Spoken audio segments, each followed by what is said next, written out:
All right, peace, y'all. This is Piper Carter, and this is the debut show of Beyond Breaking Barriers. And it's a show about women in hip hop, but more than just women in hip hop. I see I got some people that have joined already. I'm supposed to have two guests here, but my one guest has texted me and said that Martha Diaz, texted me and said that she is has a flight and that she needs to reschedule because her flight got stuck, and so she's currently in the air. And my other guest, Rosa Clemente, I'm actually waiting for her to join the stream. So I'm looking for her to join the stream. But in the meantime, I'll tell you a little bit about the show, a little bit about myself. I want to say peace to everybody that's in the chat. I want to say what's up to Naima Jackson. I see you're a new member here. So Piper Carter, I'm an hip hop and environmental justice activist, organizer. Been doing a lot of work in my community where I live, but also globally um, around environmental justice, around hip hop. Uh, Man, there's so much I could say. First of all, I just want to say thank you to Black Power Media for having me and for making space for a show for women in hip hop. I want to say thank you to everyone who is currently joining. And yeah, so I guess maybe while we wait, I could tell you a little bit about why uh why I decided to like do this show. So, man, where do I begin? Well, number one, I'll just begin at the end, and that is that we need to have more spaces and shows that discuss um, women in hip hop, but from a different perspective, right? Not from the perspective of like, why don't we have the music that we need, or why don't we have the artists that we want, or why are women doing presenting themselves in the way that they're presenting themselves. Like, that's not really what this show is about, right? This show is really more about highlighting like the people and the spaces who are doing lots of great work. Um and when I say great work, I mean, making transformation within the space of arts and culture, as well as, the hip hop space. So I used to have a space, right? And the space that I had was a multi genre space that featured lots of different arts and culture, right? Cut to the chase, I was violently gentrified out of that space. And um, the process to own that space, to secure a space for artists to be able to express ourselves in the ways in which we uh, wanted to express ourselves. Like, I could talk about that whole journey, and maybe I'll talk about it tonight. But in general, one of the things that I decided to do, that we decided to do, was to do this no misogyny, no capitalism open mic that lasted approximately maybe 7 years. I don't know. It lasted a while. It was a weekly. It was one of the hottest open mics in the city, and you couldn't, spit misogyny, or you couldn't go up there and glorify capitalism. And because it was one of the only open mics in the city, everybody wanted to, get on the open mic. So it ended up just, in general, because we made it, like I say, because we made it a safe space for women and for Black women, that made it a safe space, right? Like, for everybody. And so, again, it just became this really great space where everybody was, able to rap and sing and dance and just, perform and do all types of great stuff. But I think one of the things that happened, that I think maybe was conscious or maybe it was unconscious or maybe a little bit of both, is that by it becoming a safe space and a safer space, um, everybody wanted to come. Like, everybody wanted to be there because the music was hot. You know what I mean? And yeah, it was just a place to be.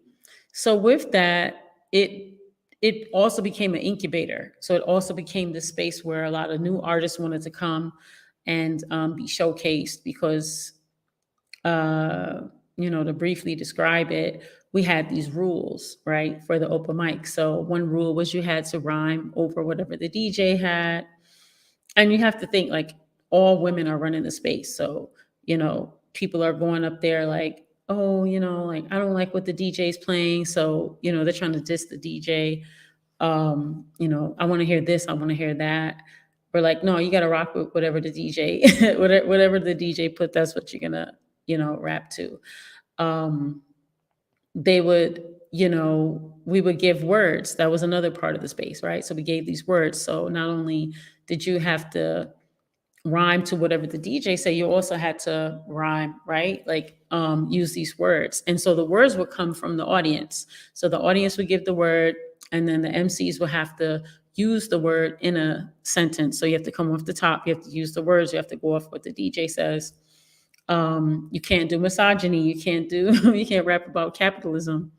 And so it was a space where your creative talents were challenged, but for the audience, it became a very entertaining space because the people who were coming were really looking forward to seeing how the artists were going to respond, right, to all of these prompts. And so with that, a lot of new artists, just like started coming. A lot of artists started coming. And then we got a lot of recognition. We got written up about. There's a book about the work we've done. I'll talk about that on the show too. But in particular, because the space centered women, we had all types of women that represented just different voices. And people would come and just be like, wow. Um, they appreciated a space where you could just experience these different types of voices, right? And I think that when I think about conversations about women in hip hop, I think many of the conversations kind of center on, again, like policing women's uh, expressions or policing the way that women, want to present themselves. I think that's not really where I don't think that's a valuable conversation because I think, it just leads back to more misogyny, right? And more ways in which we're trying to, just police women, right? And that's not really what we want to do. I do think what's important is that there are more spaces where people um, can hear authentic voices, right? And many diverse, authentic voices. And I think that's what's really missing from the hip hop landscape when we talk about women in hip hop. Now, there are many voices, and there have always been many voices. So I definitely want to honor that as well, right? There have always been diverse voices in hip hop. Now, if we're talking commercially, those voices have not been given space. They've not been supported. They've not been centered. They've not been uplifted. So that's a whole thing, right? But they've always existed. And so I definitely want to give honor in this space to many of those voices that have always been around and always have existed. I think also too with this space, what I would like to do is have different types of conversations, right? So um, many times when it comes to having conversations about women in hip hop, it becomes this very narrow focus of like, why doesn't the industry have this? Or why doesn't, it becomes a very like centered on the music business conversation. And I just think for me, that has never been a place where that was interesting to me, right? For me, the interest has always been in, what are actual artists doing? There's lots of artists who have cultivated fan bases globally. They're loved, they're appreciated, and they do sell records and product, and they travel, and they have fan bases, and um, this is where I want to spend, if I would look at the way in which I view activism in general, or the way in which I do activism, right? While we talk about like build and destroy, while we definitely want to, dismantle all the systems of oppression and all the current systems that exist, I think it's also important to talk about like what are the spaces that we want to have, and it's important for us to build the spaces that we want.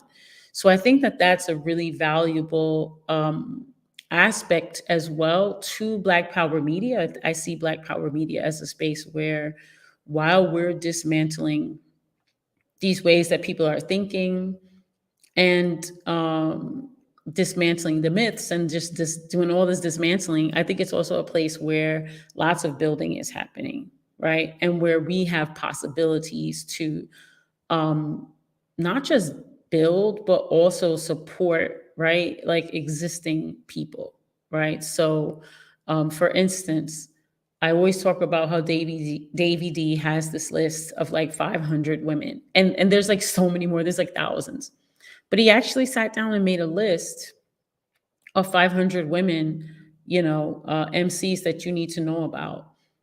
I think we could easily make a list of B girls. We could easily make a list of graffiti artists, of music producers, right?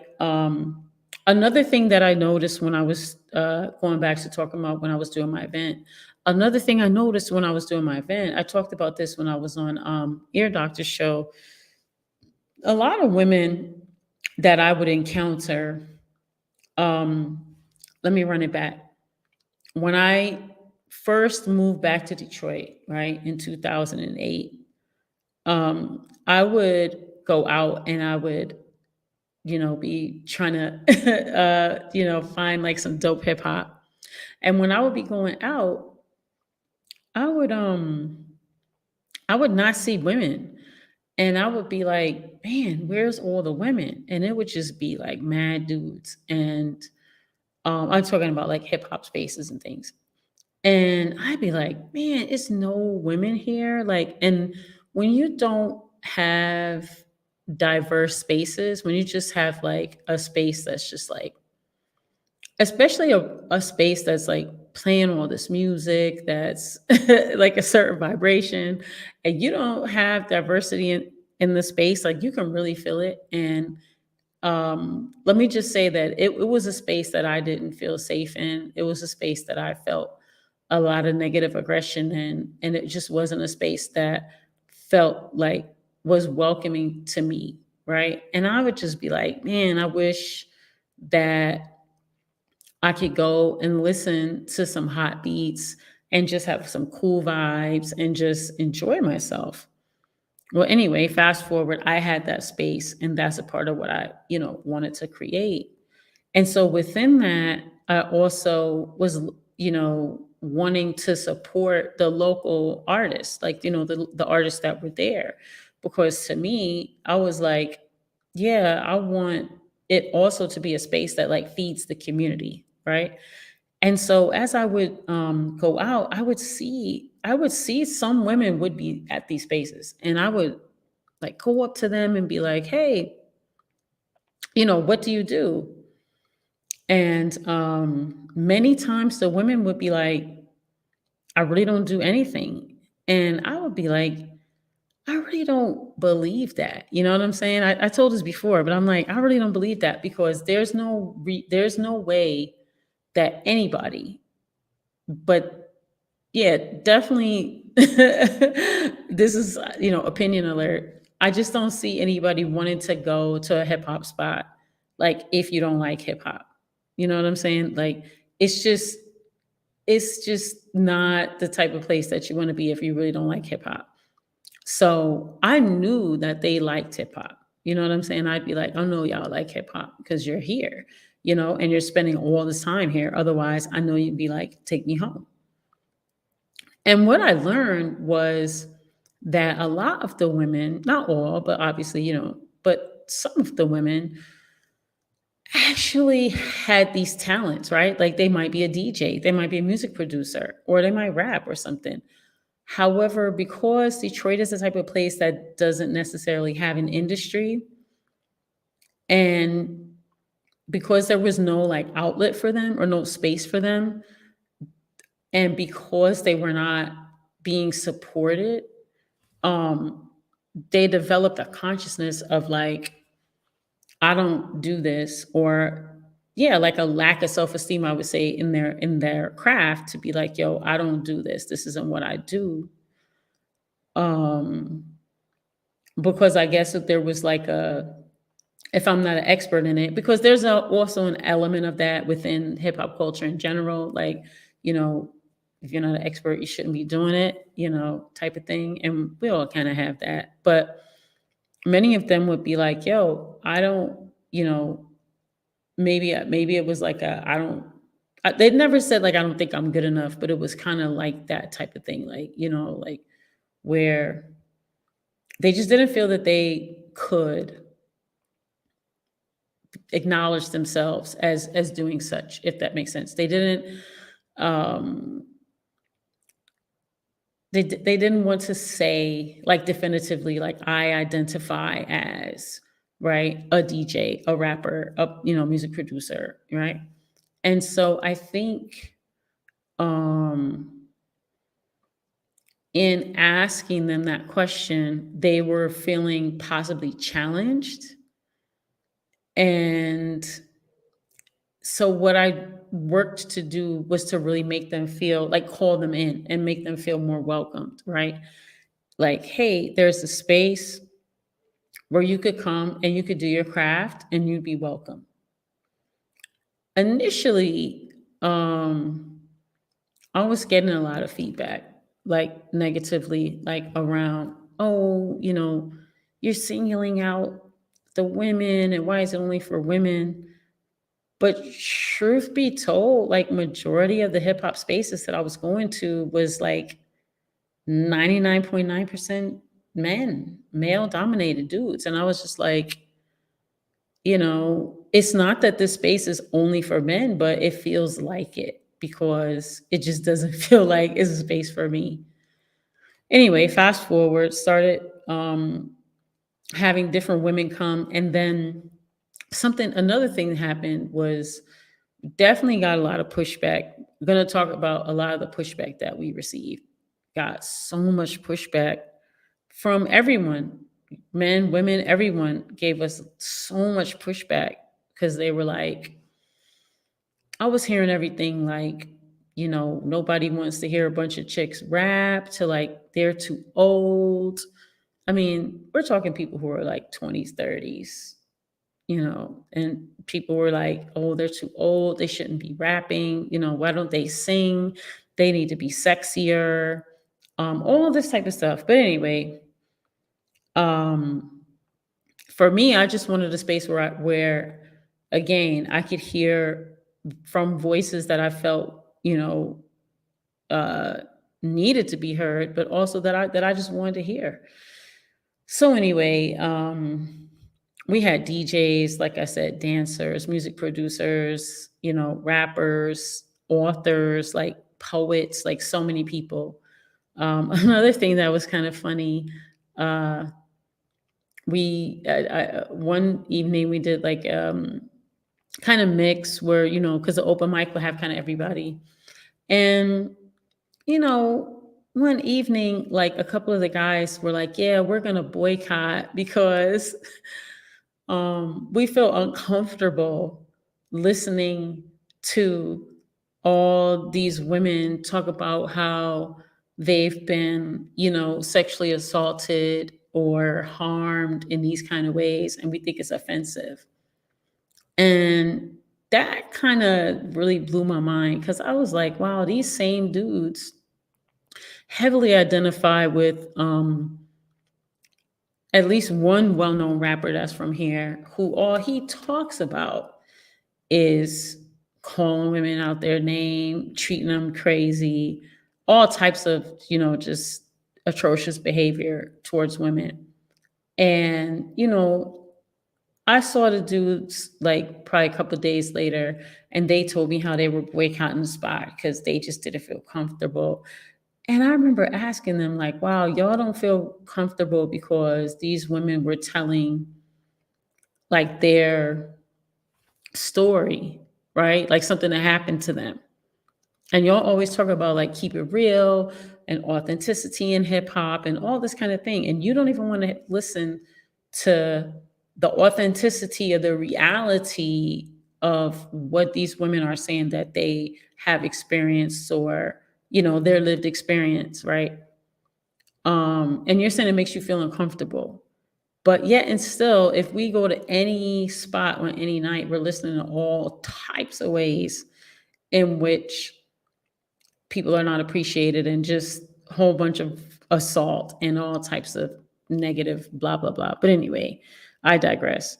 I will say that I don't want the show to be like squarely on like, verses in that kind of way. But we will have to cover some of that because, it exists and it's necessary to have those types of conversations as well. I do want to have conversations about um people's talent and what went behind people making records, um, things in society, different aspects. And, I want to have conversations that are more about like the artistry and just building what it is in the ways in which, we want to see it, right? Like when I was coming up, if I say like, oh, back in my day, we had these zines, all the hot like hip hop zines, and the zines made you love um these artists because you could see their pictures, you could read articles about them. Um and it just drew you like more into the culture. And I feel like when we look on the left, I feel like on the left, like a lot of what I feel like I want to see is more like what is the entertainment that we want to see? You know what I'm saying? Like what do we want from our entertainment? And like what, like how do we uplift and center our entertainers, right? And I know it's like entertainment. On the left, we don't like to use that word entertainment, but I do think entertainment is not only a powerful tool for organizing so-called like regular folks, but I think it's also a great way, to empower ourselves. Arts and culture is really an important part of our movements. I think, well, for myself, in doing environmental justice and being an environmental justice, activist, as they say, in my travels, I've really been able to experience a lot of transformation in community, and been able to um, have deeper conversations about things that matter, especially when it comes to like environmental justice, right? Because of the work of artists. You think about somebody like Mama Soul, who's from Flint. When I was doing a lot of the, supporting a lot of the activists that are there in Flint, and doing fundraisers and things, one of the big, I think, bridge builders was a lot of the arts and culture events that we did. You know what I mean? Because when you're trying to explain um, an issue, right, to like regular community people, I'm gonna be honest with you, like just working in community and being so called like on the ground, like a lot of my neighbors, what I'm saying? Like I'm in activist spaces and I'm in, heavy spaces, like, with a lot of heavy stuff. But when I'm like on the ground and like really trying to like do work, I'm not going with, all of my like heavy, heavy stuff. I'm going with, right, like something that's going to be more relatable. And a lot of times, what's more relatable is some of this music, some of this art, some of this,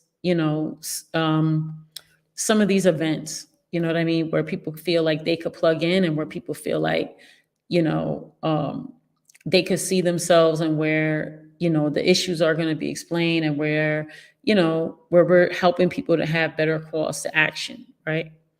Um, and for those people who are just coming in, I know we're supposed to have this conversation, but again, I'm just going to reiterate. Martha Diaz texted me and was saying that her flight was a little bit irregular, and that she's actually in the air right now. She was supposed to be landed earlier, but she's in the air right now. So we're going to have to reschedule her. And I'm not really sure where Rosa is, because I sent Rosa the link, but I'll have to follow back up with Rosa. But in the meantime, I'm just explaining, what I really want the show to be about. Um, I have a lot of different plans for the show, in terms of, guests and things like that. And, I have a lot of ideas about how I would like for the show to progress, as we move forward. A lot of different ways in which I'm thinking, we can have these conversations. I'm gonna go here. Oh, there's a lot of, okay, now I see I've been missing the chat. Okay, I thought I was looking at the chat, but let me say peace to everybody in the chat right now. So I'm gonna say peace to Leah, Boggs. There's yeah, so okay, in NYC. Okay, no, so yeah, that was in Detroit. Mm-hmm. Yeah. Oh, peace, Coco. Yeah, free to land. What's up, y'all? Yeah, just looking here at some of these yeah, air travel, it happens, right? So yeah, da da da da da. But in the meantime, in between time, yeah, I wanted to, share a little bit more. So with the work that I personally have been involved in Detroit, um, there's I could say so much, because Detroit is ground zero for like a lot of stuff.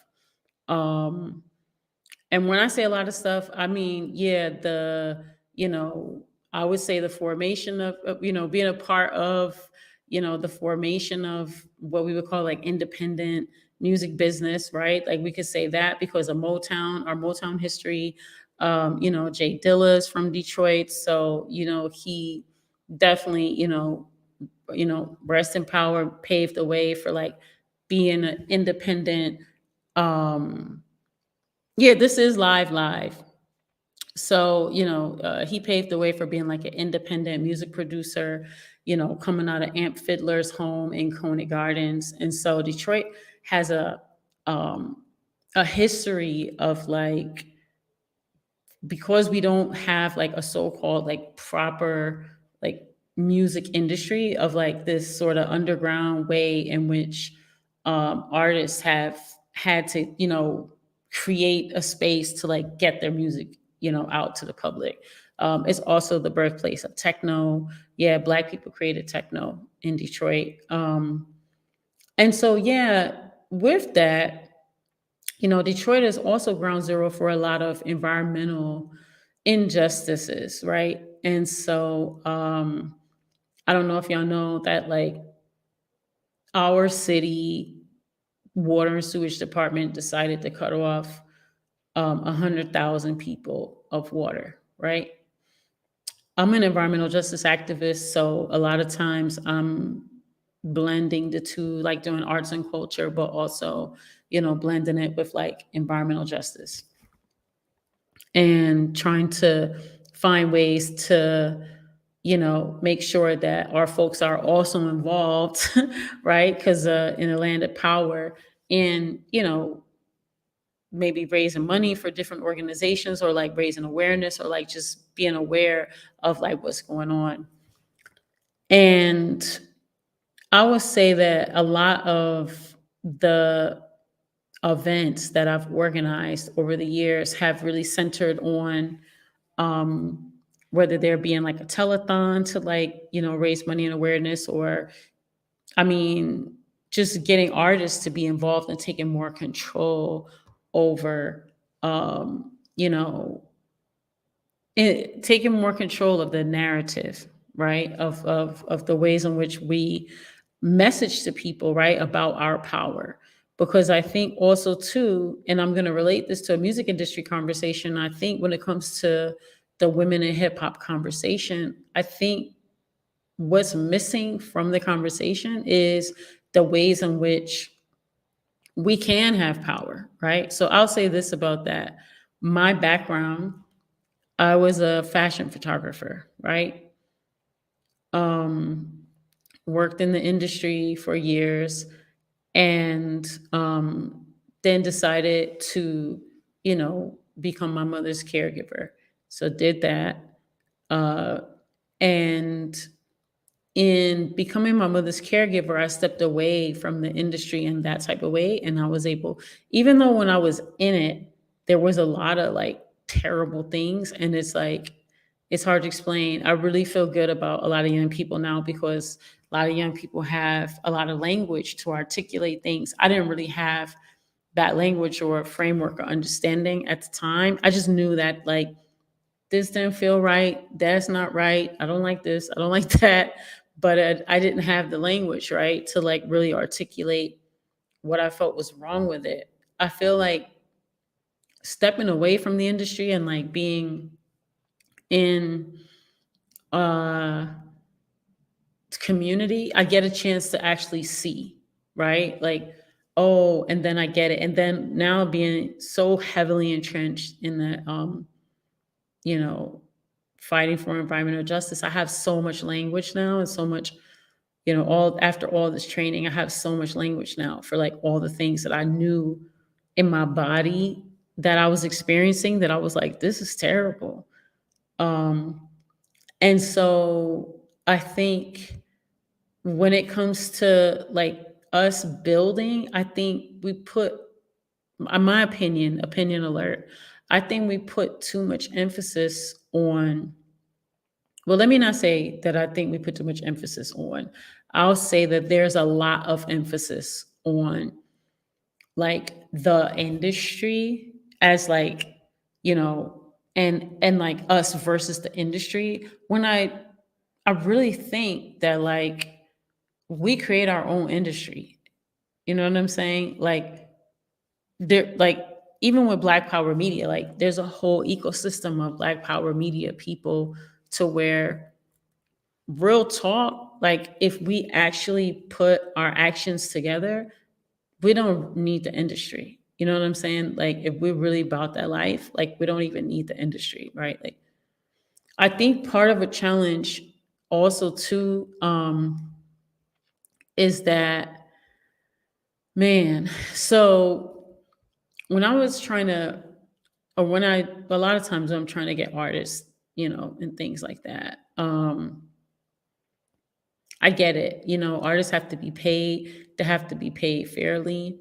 I think that's another conversation um, that I want to start to have too. Is like, we talk a lot about like anti-capitalism,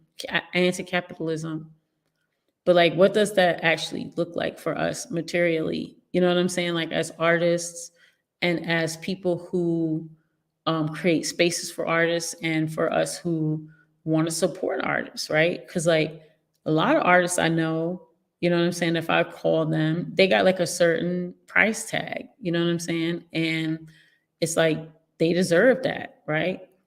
At the same time, if I have a grassroots organization, I don't know if that price tag I can necessarily afford, right? And at the same time, I feel that the artist deserves that price tag, right?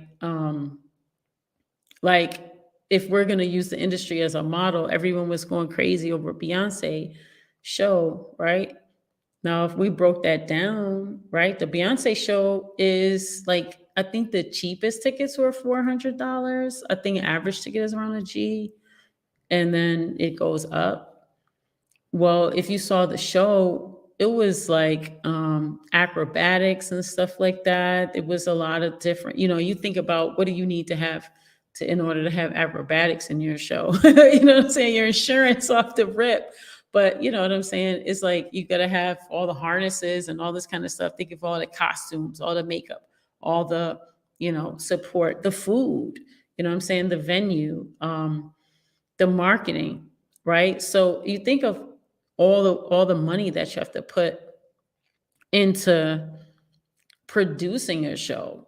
You know what I'm saying? And you want to pay and compensate the artist fairly. You know what I'm saying? Because the artist got a family, artists got to eat, artists, you know what I'm saying? And you don't want artists to continue to be starving, right? For that's not what we want for our artists. We want our artists to thrive. So I want to have conversations about that, right? Like I want us to figure out how we can afford to compensate our artists fairly, um, as community and as organizations. Um, oh, your family was just talking about that 5 minutes ago. Wow. Yeah. Imagine a world where no artist is paid and all their needs are fully vibrantly met.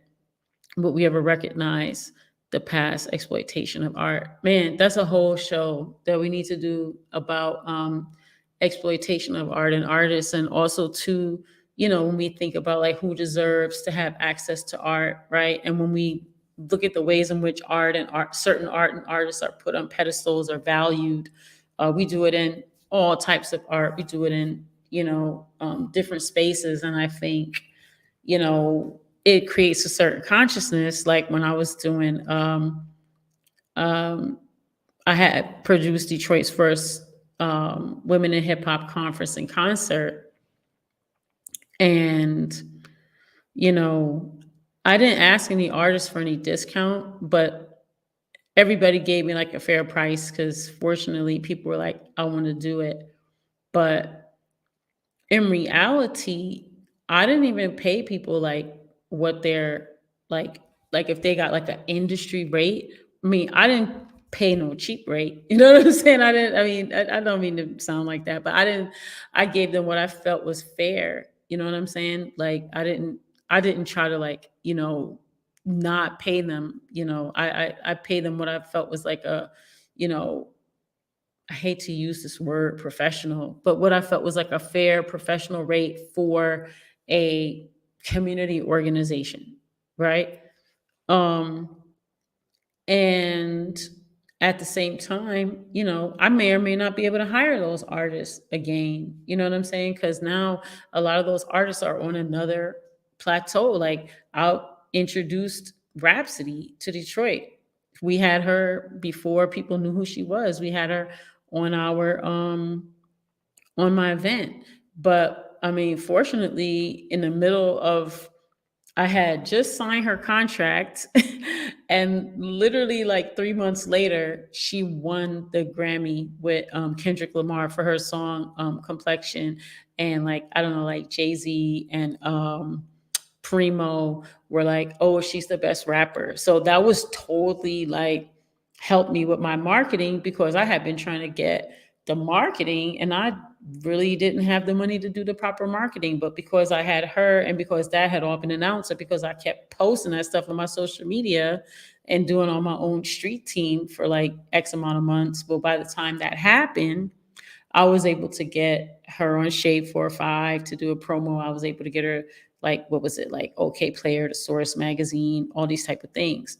But that is, I wasn't able to get that for Mama Soul. I wasn't able to get that for Mahogany Jones because if I'm being honest, those publications and things were like, we're not interested. You see what I'm saying? Whereas I feel like Black Power Media is a space where, we could say like, oh, these are the artists that we're interested in. We could give them, some visibility. We can, highlight them. We could do, we could showcase. But anyway, these are conversations that I want to have. I'm going to look into the chat a little bit more. Uh, Maya, what are you saying? So we really have to have a conversation about how our Black artists act within the system and what's acceptable and what's not. Oh my God, that's a whole show. We need to have a whole show about that, because on the one end, like I used to, my family runs one of the like major like concert venues here. Venues here is like a outdoor, like beautiful on the water, like 6,000 seat venue. So a lot of the top artists come there and everything. And I was assistant stage manager. So a lot of things that fell under my duty. It sounds super sexy, but it's a lot of work. So handling everything that's in people's riders, like doing what's called advancing a show. When you advance a show, it basically means that you speak to the artist management and you go through the writer with them, and then everything that's inside of there, they have a tech writer, they have a regular writer. So everything that's inside of their tech writer, you have to coordinate with the venue and with the manager and with all the other companies and make sure that everything that they need for their lighting, sound, anything in production, whether it's like risers for the stage or whatever type of turntables they need, if they need the 212s with techniques, or if they want the Pioneer system, or if they want CDJs, or if they want, or if they have a different type of controller, or if they have a band, you know what I'm saying? And if they have a band, then it's like they have drums, bass, keys, guitar, or if they need amps for like, if they have a saxophone, if they have a horn section, you know what I'm saying? Or if they might have two drummers, they might have a percussionist, like mad vocalist, background, like all the things that are in the writer. And the, more, I hate to say high level or whatever an artist is, that stuff's going to be more specific and more specialized, right? Um, and their food, you know what I'm saying? Like, you have everything that happens in sound check, right? So you've got whatever their needs are for sound check, which could include like food, drinks, lunch, snacks, fruits, tea, whatever. But then they've got dinner, right? That they've got like before the show. And then they've got, whatever other things they want. And then people might have like flowers in their rider. They might have, anyway, my job was to like take care of like whatever had to go into that rider, including like rides to and from the airport, from the airport to the hotel, to the venue. So, like, coordinating with security and coordinating with the drivers, and they may have a entourage. So, making sure their people get in. Another part was not, kind of working with security to make sure that, things were smooth. I'll just put it that way. But any hootie Rudy tootie, that's just to give you an understanding of like what that job, entailed. And something that is very interesting to me is within that space, two, three things I want to say. One, a lot of times, because it was a 6,000 seat venue, a lot of times the venue was like I would make suggestions about artists, right? Like before they would get hot or whatever, it's like an opener, and they'd be like, nah, because can they sell tickets? Can they get butts and seats? Right. So I might think like an artist is dope, like they have a dope message, but they're like, yo, we got to sell a venue. We got to make money. We got to pay everybody that works here. So like that's one thing. I think a second thing that's like inside of that or separate from that or on the side of that or whatever is that there are a lot of artists, and there's a lot of artists that make a lot of great music. And if we are internationalists and if we are pan-Africanists, there are artists all over this world who would love to make a song with another artist that's over here on a, have a whole mixtape. There's mixtape concepts we could be doing. There are virtual concerts that we could be organizing. I just think that moving forward in terms of like having conversations and this whole building conversation, you know, I kind of went off on a second, but your comment just like reminded me of like that. Um, Okay. Oh, and then the other thing, also setting a standard for ourselves, right? So there's like an industry standard, right? But in the land of like building the new or building what it is that we want to see, I think it's important for us to also identify like what are our standards and like what is it that we, what is it that we want to see. So Maya said, it's actually saw the Beyonce show and it was great, but there were ways for her to make it more affordable, even within recouping her budget. Right. Like getting it sponsored, I don't know. She also says artists don't have to use Ticketmaster's dynamic pricing system. For example, that pricing scheme jacks up pricing tremendously. We can have a whole show about ticketing and pricing shows. We all know about Live Nation and how they've basically destroyed the artists' way that they could be self-sufficient or sustain themselves, right? Before, artists made most of their money off their touring and off their shows, right? But um, now that your boy Jay-Z and all them got people into these 360 deals, it's like they've dug into so many pockets to where now, with if we're talking like the mainstream industry, they pretty much, when they sign an artist, they're already signing them with all of their, you know, partnerships and deals like baked into their contract. So they're already going to be like doing all these commercials pretty much for all these companies.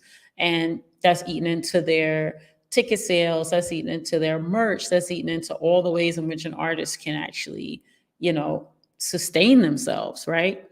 And so obviously, if you're in that ecosystem, if you're in that world, then there's it's completely exploitive. Let's just say that it's a completely exploitive system. And so, yeah, for us, what does that look like for us to create a whole different ecosystem? And that's a part of what I'm here for. Um, so T Brown says, "Word. That's why actors and writers are striking because some actresses from the Orange is the New Black got paid like 3 cents an hour." So okay, so, right, that's what I mean. So there's that system, right? And obviously within that system, they make a bajillion, badillion dollars, right?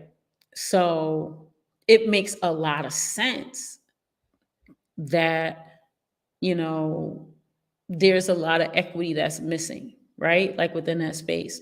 I think part of the conversations that I want to start to have here with us being anti-capitalist, like how, like what does our ecosystem look like to support our own artists?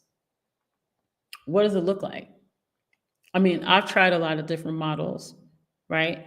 um I think collectively we can create models. I think within that conversation is a whole nother conversation that we are always having around value, right? So oh man, this could take me down so many rabbit holes, but we've got value in a sense of like, what is it that the how much should an artist be paid, right? So that there's that type of conversation about value. There's another um conversation around value, are like, what are the values, I should say, that we want our artists to have, that we want to support, right? So some even receive checks for a negative amount of money, which I learned is a standard practice. Yeah. No more starving artists. Yeah, I believe no more starving artists. Like we can't have starving artists. I do think we need to rethink how we like our systems, and we need to create our own systems. Yeah. Um, says exploitation artists, why we have everything CIA funded. Abstract art, rich people define what art is. We know certain messages are funded and other messages defunded. Right. Certain messages are funded, right? And so that's a part of what I'm saying. If we know that the system is like funding, right? Like the system is like funding, right? Certain messages. I think we, the collective we, have the power to fund, right? Like our own ecosystem. I'm going to say it this way. So, in uh, doing a lot of these events, especially like underground events, oh, that's fine about open up a rabbit hole. I think this goes directly into why I want to have this podcast in the first place is to have these types of conversations, because if we want to see something different, like we've got to create it ourselves. That's how I believe. I think when I did the conference, I think part of what was difficult for me, like again, is that um artists come to me, they're like, this is my price, right? And these prices ain't cheap. Let's just be honest. Like, so even working for my family, like I told y'all, um, doing the assistant stage manager, I want to say, ooh, it was almost like a decade ago now when Kendrick Lamar came to Detroit. Yeah, that was TDE came to Detroit. That was like a decade ago. Wow. And SZA was came with them, and I can't remember all of them that came. What's his name? Absol. Anyway, it was like five of them that came from TDE, and they were self-contained. They did their own concert, but a decade ago, just Kendrick Lamar, not the whole TDE, just Kendrick Lamar himself, his fee, not his production fee, not, you know, travel, hotel, per diem, not any of that other stuff, not the ride to and from the hotel, none of that other stuff, nothing that was in his rider. I was talking about just the fee that went into his pocket was 100K. That was a decade ago. Now, so that 100K is just his fee, was just his fee. Also, you have to think about, like I said, artists have to have like everything they need in the writer. So you have a production writer, a technical writer, and then like a writer, right? So I remember I had to get him a personal trainer for while he was in Detroit. I had to get him a driver to take him to go shopping, to go like buy stuff. I had to, anyway, there were things, right, that I had to get. That Think about everything else that would go into that. Now I know it's Kendrick Lamar, but I'm using it as an example. I think Jill Scott's was 80K. Erica's was like 100K. Now I'm telling you prices from a decade ago. I haven't worked at the venue since 2019 was the last time I worked at the venue. So I haven't worked from COVID, so I don't know what prices people have since 2019. But I'm saying that to say that even our so-called like underground artists, right? I'm not going to say names of who costs what, but I'll just say that I have worked with a lot of like underground artists as well, right? Here's where a couple of conundrums are going. My family venue that I'm telling you about, these artists that we love, like right here, a lot of them won't play at that venue because, like I said, they're gonna be like, "Oh, can they get the butts and seats? Can they sell tickets?" This type of conversation, right? They don't value them. They don't value that artist, right? Okay, boom. Or they don't want to put the work in to market so that they could get the butts in the seats, right? And they don't think they're worth it. On the flip, I've gotten a lot of interesting feedback from artists. Man, I don't want to out nobody, but I'm not gonna out nobody. I'm gonna just keep it generic. I've gotten feedback from different artists who I really respect their artistry. You know what I'm saying? And really love as artists who have told me that I can't afford them.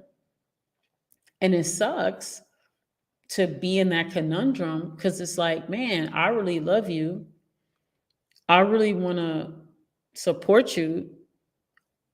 Like, you're telling me that, like, I got a whole situation over here that I created and I value you and I want you to perform, you know what I'm saying? Because I value you, but you're telling me that you're not coming for less than this amount. And I'm telling you, like, this is what I can do. It's not nothing, but it's not that. But the venues and things that you're saying where you want to be, they don't want you.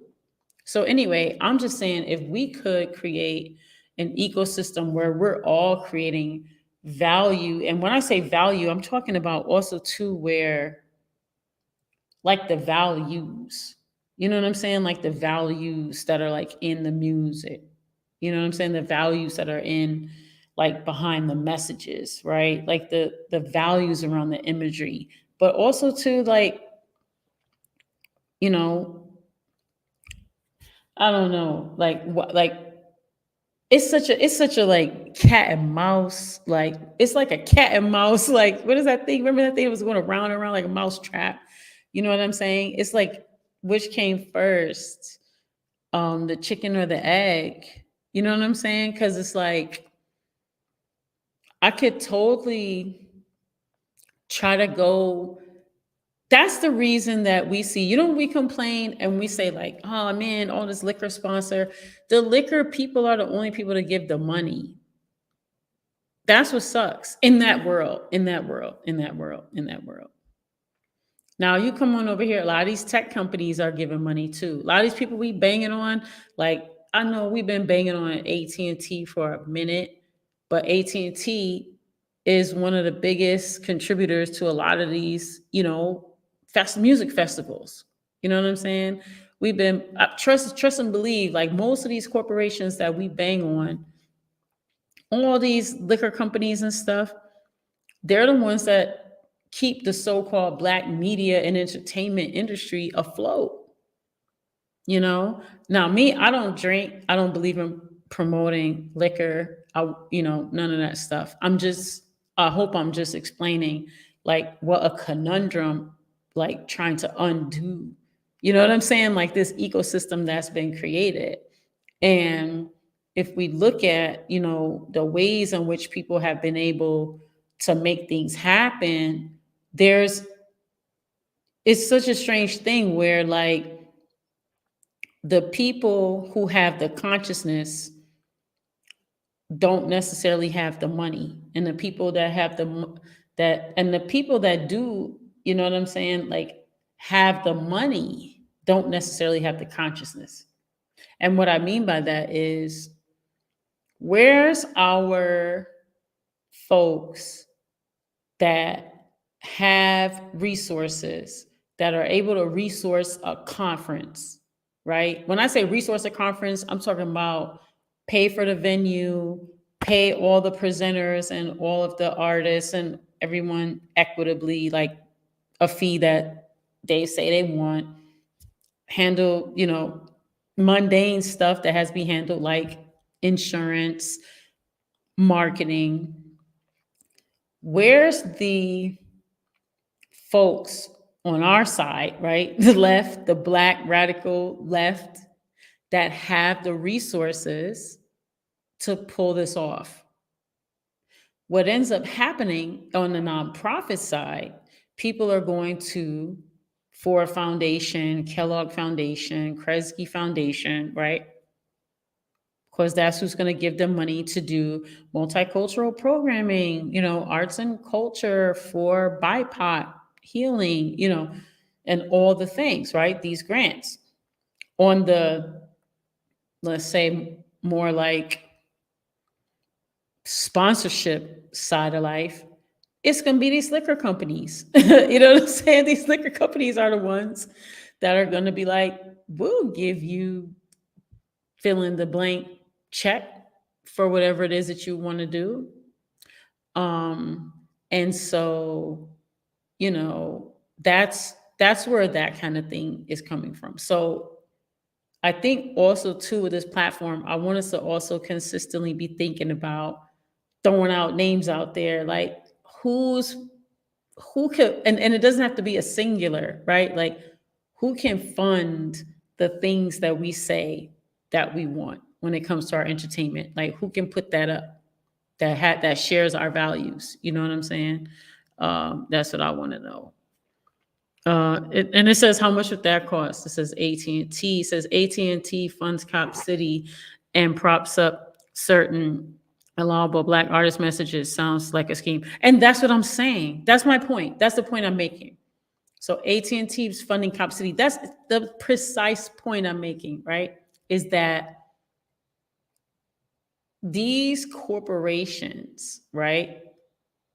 Uh, in order to penetrate, and I'm using that word on purpose, our communities, they know that all they got to do is fund such and such music conference. That's why we're going to see all this stuff at Essence Music Festival. That's why we're going to see these things. But check this out. These are the people who are paying for those messages. And I guess I'm just challenging us on our side. Where's our resources so that we can push our propaganda? You know what I'm saying? So we can pay our artists equitably to, like, serve our messaging needs. You know what I'm saying? What did you say, Maya? What would a multi-sponsor look like, though? I remember back in the Pepsi, etc., used to sponsor all tours. So what would that look like for a collective of Black businesses to sponsor a tour? And that's my point, Maya. That's my point. So maybe there's people, though, and this is the thing that I want to challenge us to think about. There's a lot of people who claim to be on the left, and they might not be rich, right? But they might be better off than people who are getting their water cut off. You understand what I'm saying? People who are super, super suffering in certain ways. And what I'm saying is that we have enough people in our community who are like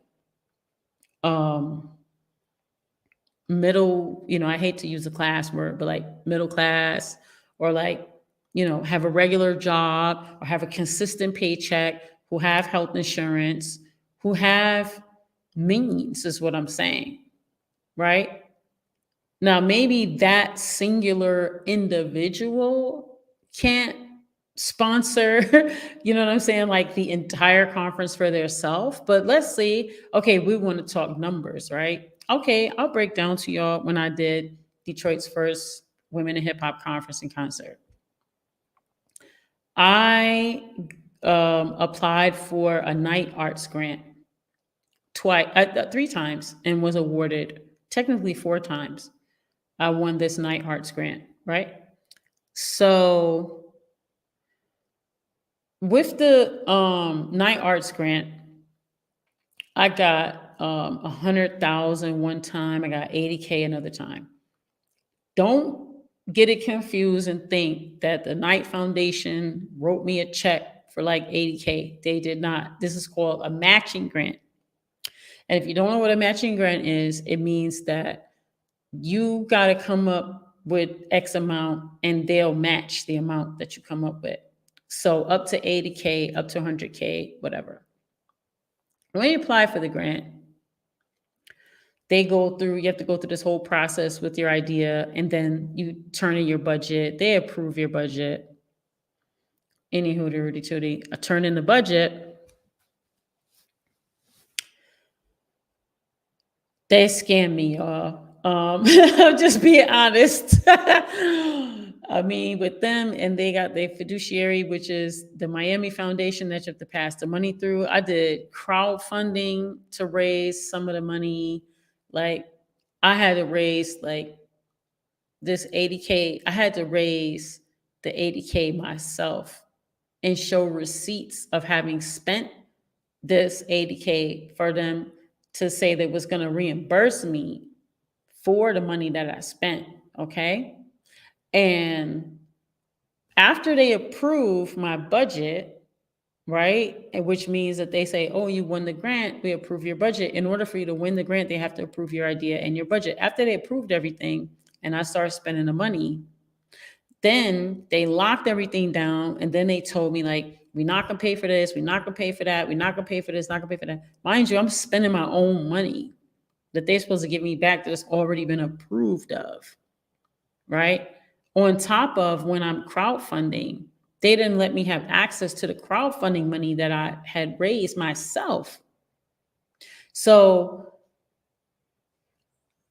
long story short, I started really thinking about it, going through that process. Like, okay, crowdfunding is a thing. It's okay. It's a lot of work. I don't know if y'all ever did a crowdfunding. I've done 5.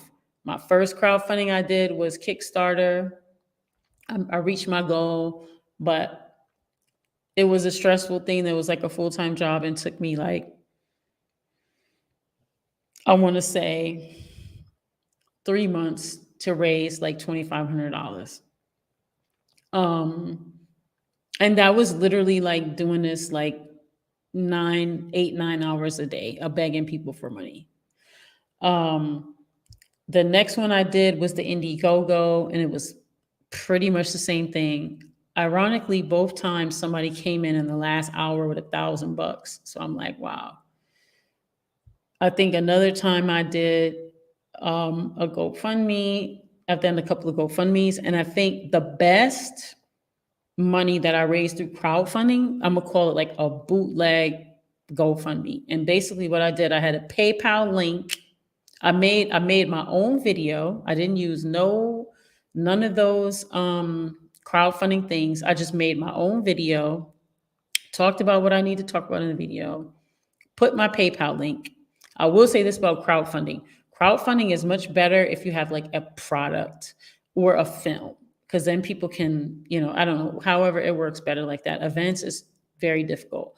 But I will say that I raised 10K on my bootleg fundraiser. With my other ones, like all those other platforms, I raised somewhere like 1,500, 2,500. So, and it's hard. You're working like 8 hours a day, pretty much begging people for money. But when I did the one like on my own, that one did like really well. I don't know if people trusted it more. I don't know. I can't tell you. But anyway, but crowdfunding, I just don't think is a sustainable way to like make money. I think it's good for like I said, like something short term. If you have a product, especially if you're developing something or a film, but anything else, it's like really difficult because people are strapped and people are like, oh my God, you begging me for some money. So I don't know. It's a thing. Um, I'll also say that with these grants, a lot of times the grants, like I've seen where the grants want people to change their mission statement because they're like, oh, we're not funding that this year, but we are funding this. And if y'all had that, then it could be like this. I think there's an artful way to raise money through grants. And so I think the way things are worded matter when it comes to grant funding. So I'm also a reader on a lot of grants. So I've become very familiar with like grant language and how to write grants and what people are looking for when it comes to grants and a rubric and this kind of thing. So grants are a possibility, and that's a way to kind of stay within your values is grants.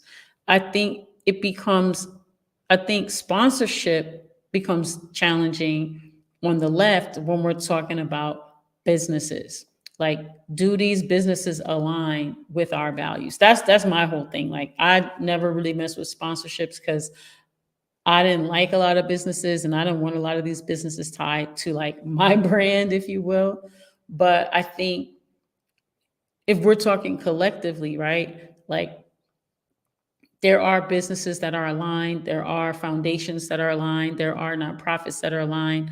So I'll just say that there is a way to do it. I think that what is important above everything else especially working collectively, is just coming up with the values around raising money. What are our stipulations around who will accept money from and who we won't, and being very clear about that. Um, what we'll spend money on, like caps. Like, I don't know. I think, like, especially when, we're working to have a more equitable, like, anti-capitalist framework, I think us setting the parameters around, like, what we believe, I think is super important. Let me see what else is there. I'm trying to hit the chat, y'all. I was rambling a little bit. Just thinking about that idea. Um, yeah, peace to everybody that's in here. Yeah. What did Maya say? So also the exploitation of communities, right? So I think when we're looking at us sustaining ourselves, right? I think that it's also important for us to really be honest about ways in which we exploit ourselves. Because a lot of times, um, well, let me say this. I've experienced being in community and being on boards and being a part of nonprofits and being in community, and people having this consciousness of, like, well, I'll call such and such and I know them, and, like, they'll do it because they know me. And I think that's exploitive. I mean, it's not as exploitive, right? But I think just even the consciousness around, like, just not valuing, right? I think that's an exploitive, like, mindset that I think we got to, like, let go of a little bit. So it says, what'd you say? It says, we quit a job that was asking me to get money for people on SSI. I mean, crowdfunding is just difficult. I mean, I think, like I said, I've done crowdfunding, but it's very difficult. Oh, thank you so much, Rob. Appreciate it. Um, so anyway, these are things that I want to talk about, right, when it comes to women in hip hop, because obviously one of the main ideas around women, the conversations about women in hip hop, right? Or just hip hop or artistry in general, we're talking about exploitation. Or we, over time, the biggest thing that we've been talking about is the ways in which people, and definitely women, have been exploited. And I think those are relevant conversations to have. I think what's really key is to hone in on the ways in which we could actually create our own ecosystem so that we're providing a sustainable lane.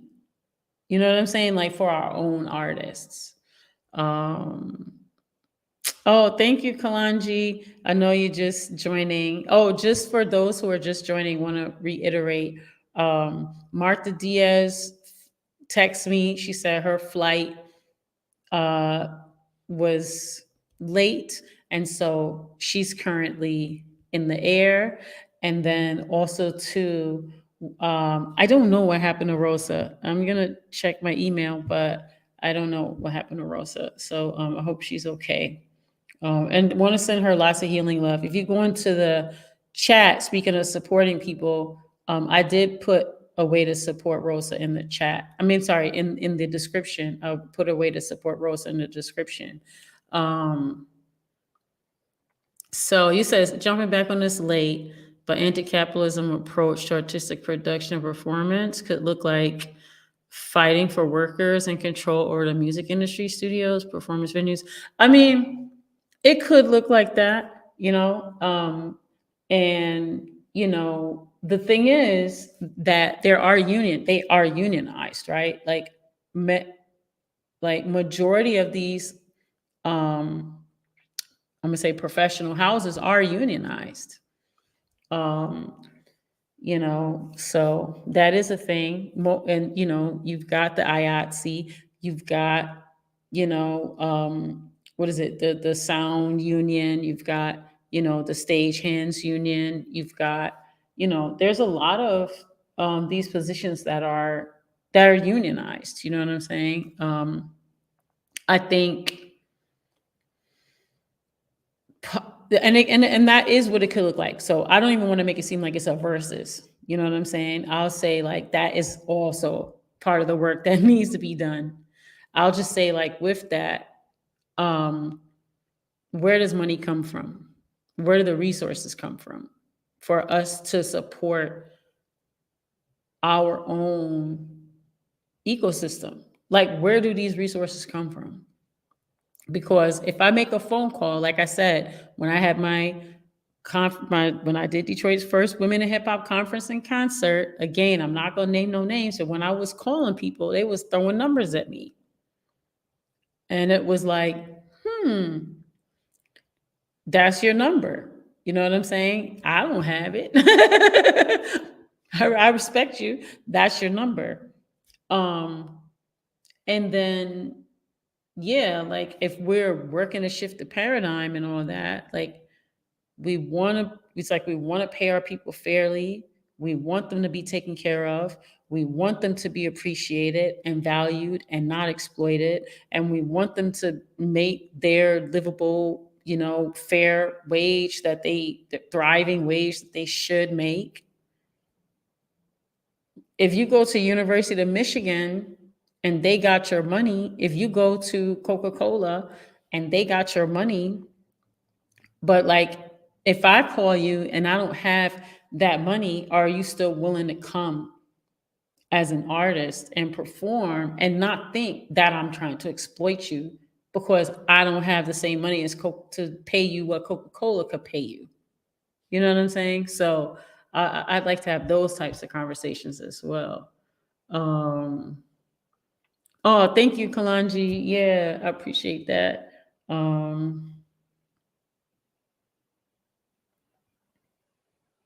Okay, cool. Yeah, I'll continue to put, different references. It says they come from entities that have hoarded wealth and resources, making us dependent on them to be able to simply make large scale quality events happen. And that's my point. Sounds the same elsewhere. That's my point. I definitely want us like on at least here to start having these conversations like about our own ecosystem and creating our own streams, our own industry, if that makes sense. Um, and also to, have conversations about value and values, right? It says, I thought that the artists could do free shows and write it off as a donation on their taxes. Okay, so let's talk about that. That's a very interesting conversation about tax write offs. Let me say this about that. So, if you're an artist in general, so there's different types of artists, but the artist that I'm talking about is like hip hop artists. Your quote unquote kind of average hip hop artist not coming out to perform for free for no tax write off. If they are going to come perform for free, they have to manage, right, their energy. You know what I'm saying? Um, because think about it, arts and culture, like arts is a thing that you physically like have to do. I mean, they got the AI, so we'll see how long that lasts. But for now, you physically have to go perform. You physically have to sing or rap or dance. Like you physically have to use your body to do something, right? To be present at a certain time, right? If you're doing shows and things. If you're managing your energy, how many free shows can you do? As an artist or as a person that books a lot of artists, I understand artists get so many requests to do free shows. They have to actually manage what shows they can do for free. With that, I think kind of what I'm talking about too is like for me, right? I'm an artist. I do photography, I do video. That's my art. My personal values and standards and processes around the way I think as an artist, right?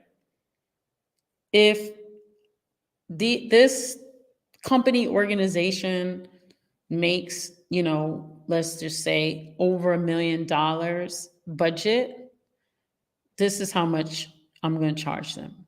If they're making up to 100,000, this is how much I'm going to charge them. If they're, so that's the way I operate. Some artists operate like that, but some artists are like, I don't care. This is how much I want to make. And I don't care. Um, if you don't have a budget, then you can't afford me. And so, yeah, every artist has the so-called right to kind of set their own.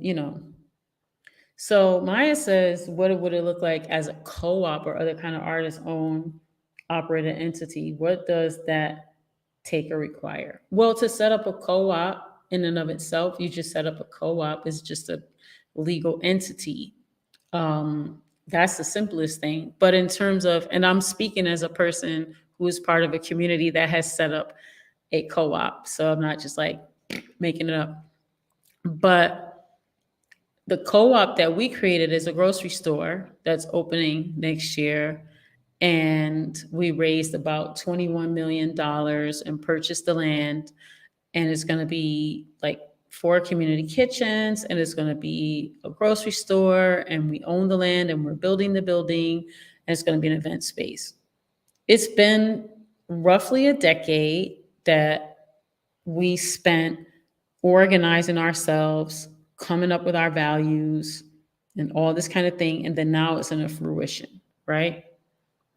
We got our goal is to get 2,000 members by the time we open. We're at like almost 1,900. It costs like $200 for a lifetime membership, and people are what we call member owners, different type of co-op.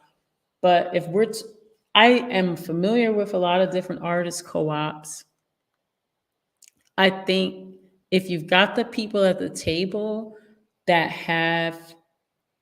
get it, meaning like have shared values, then I think it can work. Where I've seen co-ops go south is when everybody is coming in it from like a different perspective. You see what I'm saying? So I think it in order to do this as a cooperative, it would, in my opinion, it would take a lot of getting everyone to agree. And that is not necessarily simple or straightforward, What did Coco say? I know of a music artist streaming platform co-op that does exist, but not sure how well it works. Right. And so the other part of the conversation, which is when we're talking about like equity, right? A lot of artists, like I do women in hip hop. So majority of the artists that I'm with, they're a mother. Like a lot of women in hip hop artists are also a mother. So they have a child to take care of or children to take care of, right? Not just their self. So it's not just like, and it's their job, right? It's their profession.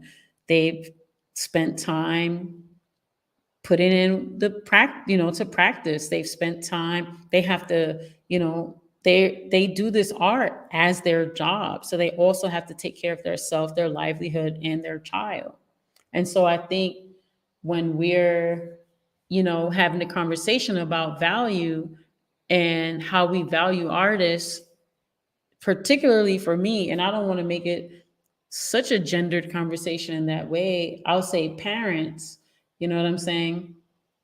Like people who are artists and parents,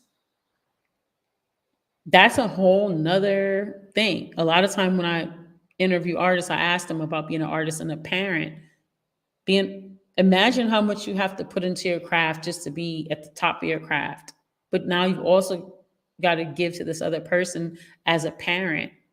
And then you've also got to contribute. You know what I'm saying? So I think it's not necessarily like such a simple, because I think a lot of times when we think of artists, we just think of like a singular person. We don't necessarily think of like this 360-degree human being. And and that goes along with the exploitive, mindset around artists, right? And so I think as we think through like how to make things more equitable, like how do we support, what I'm saying? I have a whole organization and business that's dedicated to supporting the artists, like all around. I only have at this point one artist though that I've signed. She's a drummer, she's a mother, she's a percussionist, she's a herbalist, she's a farmer, she's all these things. In this moment, I decided to help her put her music out, you know what I'm saying, to sell her music. And I'm not doing a whole bunch of artists because number one, it's a new thing for me, like doing recorded, being a record label. At the same time, I want to give her the attention she deserves because she has put all this time into her craft and she needs a lot of support. Now, a lot of companies, they're not going to do that. They're going to look at it like whatever they could get out of the artist and use the artist up and keep it pushing. For me, because the whole nature of the business that I even created is to be supportive to the artist, right? I think for me, when we're talking about like the world that we want to create and the ways in which we want to, shift all these paradigms, I think having these types of conversations is really key because for me, sometimes with this conversation about women in hip hop or music industry, or whatever, for me, it gets a little bit narrow into like what the industry is not doing. And while I think it's very important for us to continue to bang on the industry and bang on corporations, I'm also looking at like, it's really important for us to also be building the institutions and the ecosystems and the systems and the communities and the processes that we want, the generative and regenerative ways in which we want to see ourselves, replicated, the ways in which we want our art to be presented, the messages, this kind of thing. So I definitely want this platform to be a space where we continue to have this conversation. Like, you know what I'm saying? I want to see Black Power Media do a whole hip hop conference and what that will look like. You know what I'm saying? I loved the Community Movement Builders Conference. I wish I could have gone to Atlanta. You know what I'm saying? I think that was a really important space for people to think and strategize and get together and build community. And I think something similar that Black Power Media could do that in the arts and culture space. You know what I'm saying? And really push that and provide that lane. I could definitely see that as a thing. Let me see. Yeah, you say agree with the institution building is necessary in order to create the alternative to capitalist first. I think that's what we need to do. We just have to we have to build what it is that we need. You know what I'm saying? Like it's up to us. We can't look for anyone else to do it. And that's not to say, that we don't still bang on we don't still bang on these corporations and and this terrible ass system. So yeah. Yeah, that would be our verses, right? Like that would be our total verses. Oh my God, I just looked at the time. It's like 9:30. I done been on here an hour and a half. So I think my whole time is come to a complete one part of me, I'm gonna be full transparency. One part of me feels bad that my guests didn't show up because I feel like I didn't deliver what it is that I promoted, but I did secure the guests, but I don't know why Rosa wasn't able to show up. I'm gonna follow back up with her again and just see if she's okay. Number one, I want to make sure she's okay, and please support her anyway. I put the ways to support her in the description. Definitely want to support the comrade because she's going through a lot, so I make sure we support her, and I can find out what's going on after. And again, Martha, her flight was late, so she's actually flying like right now. So want to send her some traveling mercies and hope that she lands to her destination and gets the rest and rejuvenation that she needs, and want to reconvene with both of them, um, to have some discussion. But I definitely want to give so much appreciation to everyone that has come to share in the first inaugural Beyond Breaking Barriers with Piper Carter for this discussion on women in hip hop. This will be a weekly show. It's going to be Mondays at 8 o'clock. It's going to be 90 minutes. Um, I'm going to read a couple more from the chat. Okay, thanks. I'm glad you enjoyed the discussion. These are things y'all could tell I'm really passionate about this stuff because I could go on and on. So what does it say? It says in the future, I wonder if you could weigh on what you make of the criticisms that Jared Ball made about the viability of operating independently of mainstream music industry, similar to this. I mean, yeah, he's made similar. I agree. He's made similar. Once you be in it for a minute, you start to see like, oh man, these people mean us no good. It says a point about why Black businesses are always relegated to marginal positions in the industry within which they operate. Yeah, I mean, yeah. Uh, Leah said, "Don't worry, it was a good inaugural show. The goal vision for the show was laid out for us." Okay, cool. Yeah, I really wanted to lay out the vision and everything, and I also wanted to be a useful show. I have a lot of experience in this, and I have a lot of ideas, but I definitely want to appreciate all the brilliance that's also here within the Black Power Media, ecosystem, and I'm really hoping that what I bring contributes, to what I've seen that's very powerful about all of y'all. It says, thanks for talking to us about some issues, your research and work around hip hop and women and the various issues and questions it's connected to. Yeah, for sure. Yeah, we gotta get our values together. You know how when you're in spaces and it's like, what are our values? Like, that's what we need to do. So this was the inaugural show. Yes, the inaugural show. The show is going to be every Monday at 8 o'clock right here on Black Power Media's YouTube channel. I put a lot of things in the thank you. I put a lot of things in the description because I know when I'm listening and multitasking, I want to, like, you know what I'm saying, read and check things out too. Um, yeah, I feel you, Corey. You say once money got into hip hop, it turned into low vibes. But I do want to honor. I agree. I do want to honor that. Um, I do think it's important for artists to be compensated fairly because they're outputting a lot of energy and they are giving of themselves, and it is a job. So I do want to highlight that.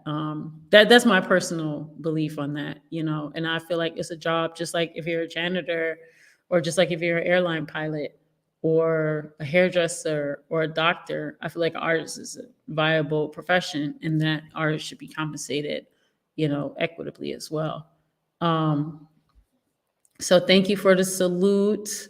Global Sisters Media X. Okay, gratitude and appreciate for the energy and insight shared. Thank you. Thank you. Since I like the space bar. Yeah, every Monday. Yep. So yeah, 8 Eastern. Yes, 8 Eastern here. And if you want to follow up or you want to have more discussion, definitely hit up all the socials. I think I put everything in the description for Black Power Media, but definitely hit me up as well. And you can see if you want to talk about women in hip hop, you can go to my We Found Hip Hop. If you want to talk about environmental justice, you could probably hit me up. Um, and so I definitely want to just give another shout out and appreciation to Brother Kalanji and everyone here at Black Power Media. um, I got a little music and things that I'm gonna play for y'all, but I feel like I wanna like preface that music before I play it. So I think I'm gonna play the music on the next show. I have shouts out to Rated M, who's a music producer that's here in Detroit that made some music. And I asked her if I can use the music for this show. And she said yes. So I'm actually gonna put it on the next show. Um, yeah, I'm gonna put it on the next show. And because I want to put it to a little, I don't know, commercial thingy. I'm not sure. But yeah, so if you can think of other artists that you want to talk about or, support or uplift, also send me those artists too so I could try to research them and learn about them too, because I definitely want this to be like a generative space as well.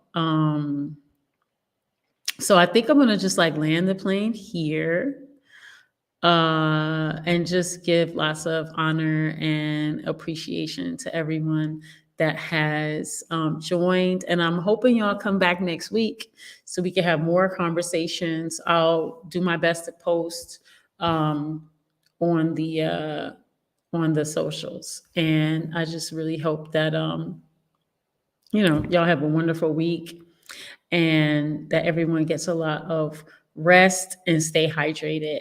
All right. Peace.